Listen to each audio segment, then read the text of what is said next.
What's up, everyone? I have a bit of a bone to pick today while I go on a bit of a rant. This is going to be a bare bones video with just me talking, and I know a lot of you hate those, so if you don't want to keep listening, then that's your choice. I'll try to make it quick, and quick is going to be about maybe 20 minutes. I released another video today with music in it, so go watch that one if you want. I think it's a video on yacht rock songs. Alright, so like 3 weeks ago, Rick Beato did an interview with longtime music critic Bob Lefsetz. It was actually much less an interview than it was a lecture or speech on Bob's part. I hate saying this, but it was the prototypical old man yelling for you to stay off his lawn. I've never followed Bob's critiques, but I know who he is, and I also know that Bob has had some opinions that haven't endeared him to people, including musicians, over the years. You can see that Rick named the video Bob Lefsetz, the music critic everyone loves to hate, because Bob's reputation precedes him. And this isn't going to be me throwing out ad hominem attacks or talking about his Taylor Swift battle or whatever that was. This is about a specific thing or things he said having to do with streaming music sites and musicians not getting streams. I also have a bone to pick with Rick Beato too, but it's much less about him than it is about Bob. I like Rick Beato. I think he has a really good YouTube channel where he teaches music theory and talks about new music and old, but alright. So let me just give a rundown of what Bob said and what my gripes are with what he said in this interview. So look, Bob knows a lot about the music industry, but the biggest issue here is that he's passing something off as his opinion when it's just flat out false information. My main gripe is that he said that if you're not getting streams on music platforms as an artist, then it's because your music just sucks. Now, you can go watch the full interview to get the full context of what he says. It's like an hour and 17 minutes, but he talks about what I'm responding to in like the first 35 minutes or so. There's a lot that he talked about, and he was really scattered with his thoughts, so hopefully I respond to everything I want to in a coherent way, but I can't play the whole interview. Among many things, and besides artists just having sucky music for the reason why they don't get streams and get paid, Bob said all these acts today would have never gotten a record deal back in the day. Yes, because the gatekeepers gatekeep, Bob. The record labels, as big as they are, have limited resources to promote artists, even now. They pick and choose who they promote. That goes for back in the 1950s, and it goes for today, too. However, the gatekeeping today is just slightly different.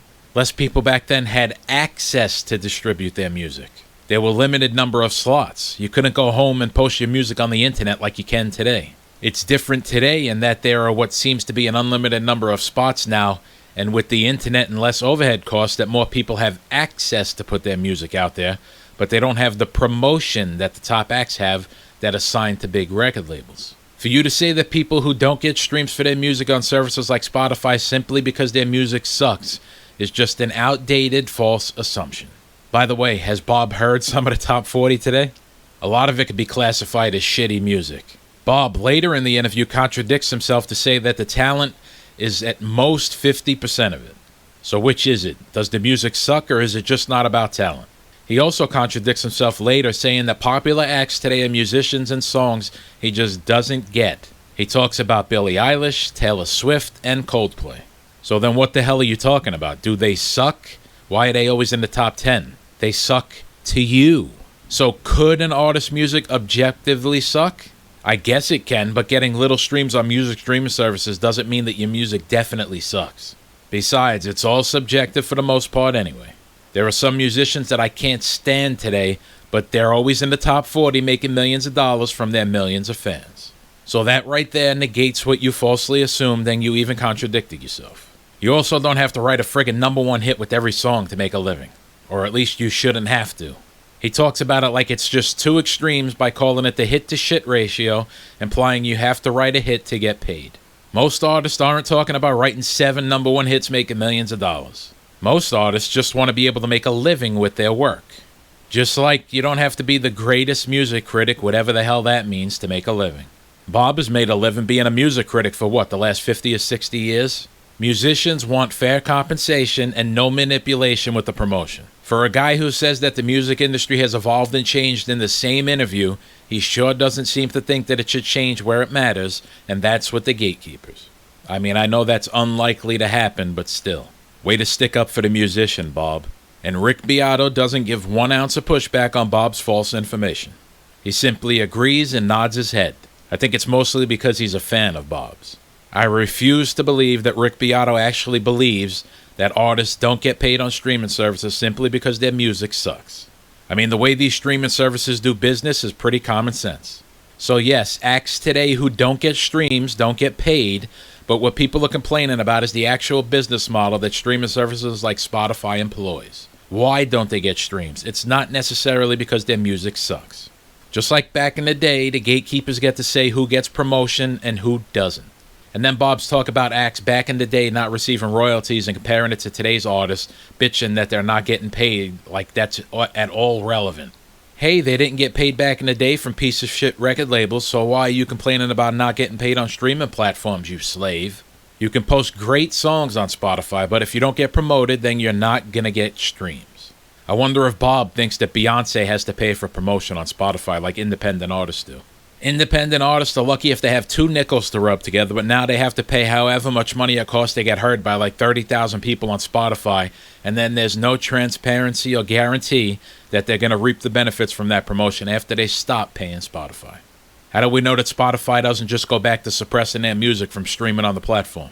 I saw one guy post on YouTube a while ago that he spent like $600 or something to promote one of his songs and got like 80,000 streams from it or something like that. It wasn't a big number. But $600 to a starving artist or an independent artist or somebody who just isn't successful or doesn't have a lot of money, that's a lot of money. Maybe Bob is just so out of touch from covering bands that make millions of dollars, and I'm sure he's made a pretty penny himself just criticizing artists.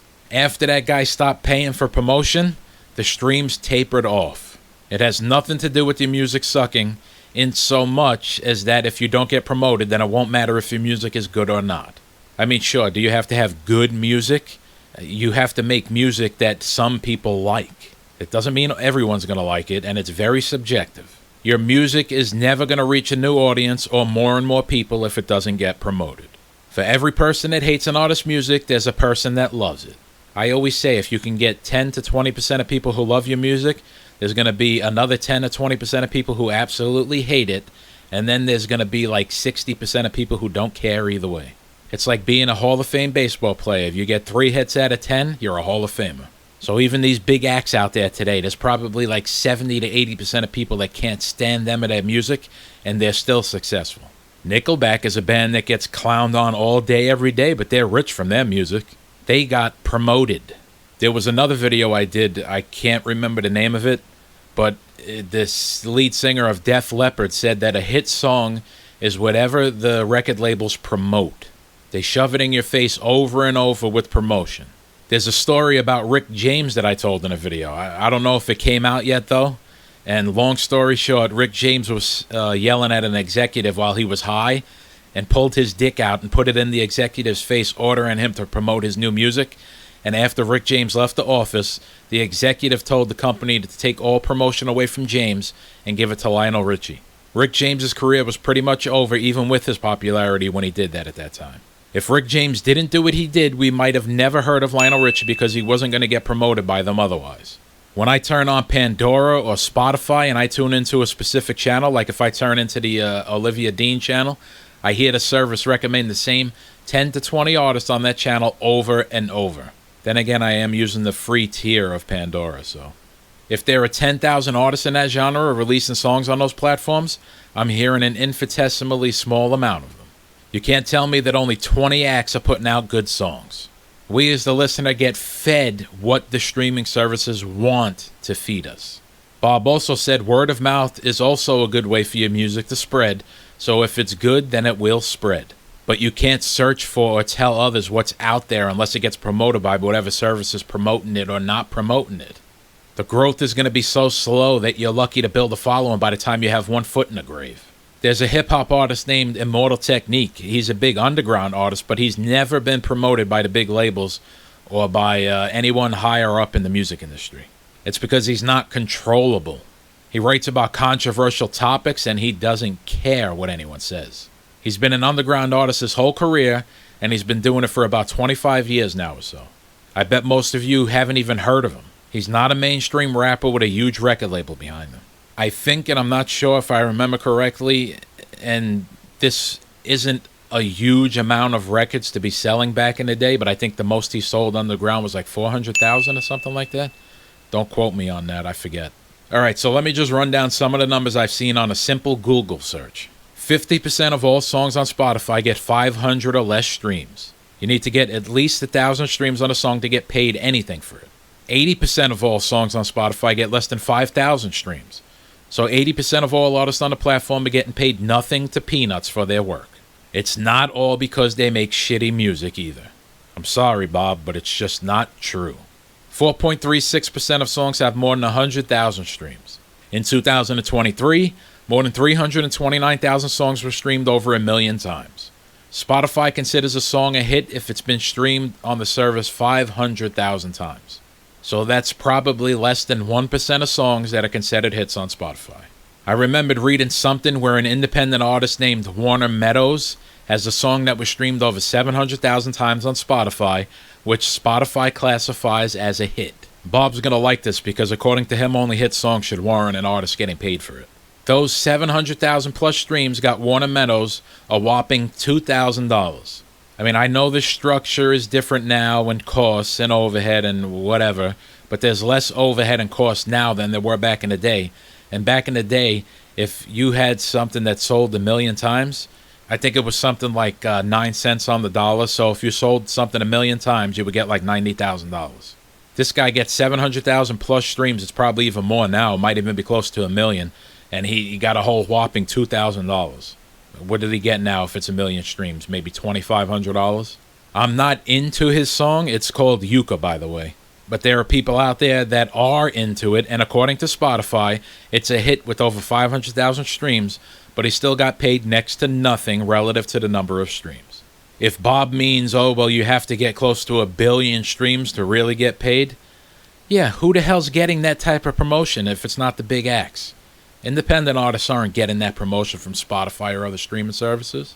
I love how Bob thinks it's just because, oh, if you get 1 billion streams, it's because your music is great. You could be Elvis and not get streams on Spotify if you were an independent artist. Nobody's complaining about the major acts because they have the full weight of the record labels behind them to campaign for them and to tell these streaming services that if they don't give first billing to their clients, that they won't let them use their catalogs. It's the old you wash my back and I'll wash yours idea.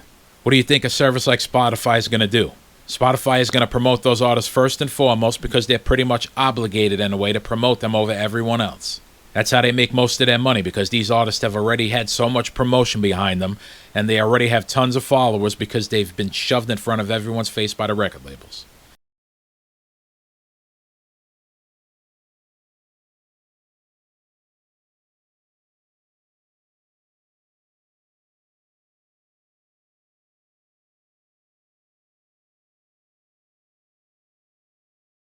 Very little in the music business is organic.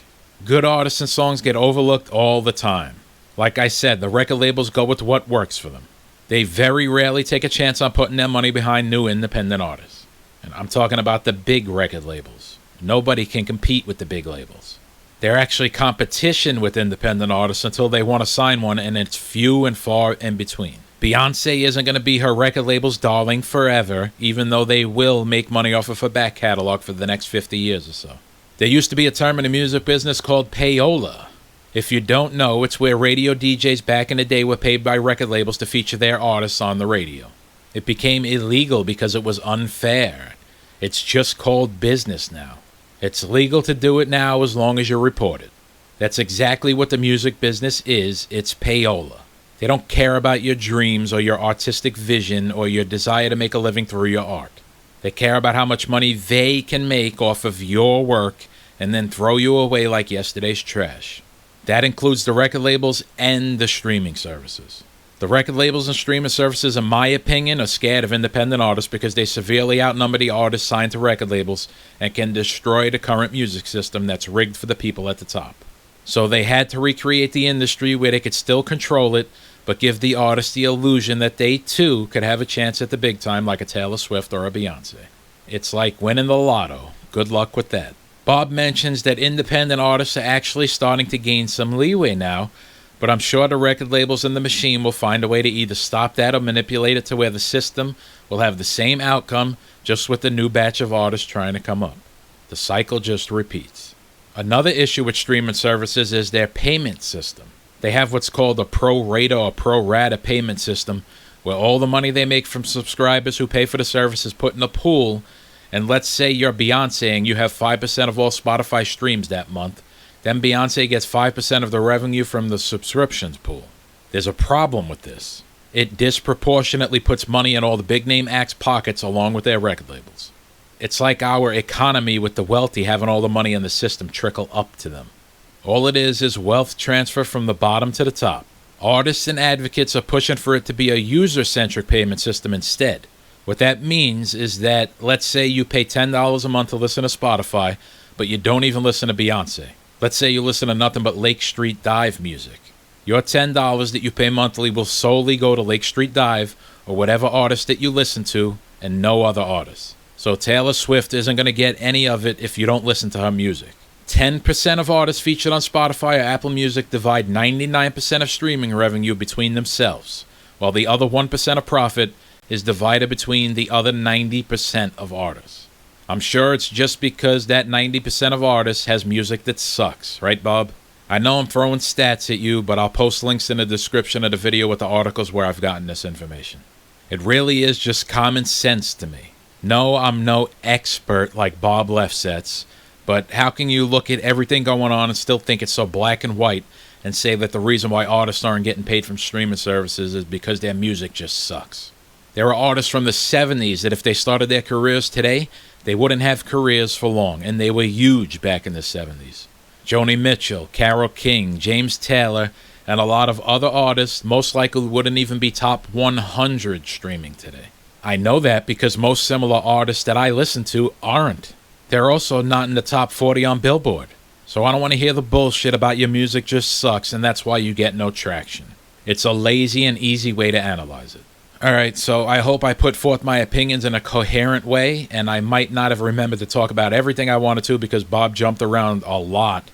But I do know that if you think streaming services don't manipulate who gets to have their music promoted, then you're more out of touch than Bob Lefsetz is in thinking that artists just don't get paid because their music sucks and there are no other factors. I know this video was long and there was no music, but if you made it this far, I really, really appreciate you listening to my opinions. Let me know if you agree with me or if you agree with Bob, or if you disagree with both of us and have a completely different take on it. I'll see you next week.